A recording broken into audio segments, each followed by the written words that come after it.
نگن کسانی که ما رفتیم در دانشگاه تحصیل کردیم، پروفسور شدیم، دکترا گرفتیم، نیازی به الله نداریم، علم کسب کردیم مطابق با او میریم. نه، ما وابسته اللهیم، متکی به اللهیم. اگر در امور دنیا الله برای کمک نکنه ناکامیم، راهنمایی نکنه ناکامیم، کار ما را برابر نکنه، راه ما اشتباه بیفته ناکامیم. ما وابسته به اللهیم، متکی به اللهیم. و اگر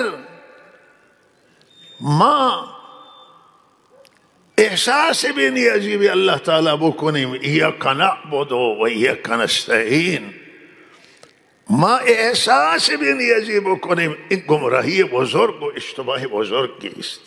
ما توی امور دنیا محتاج اللهیم.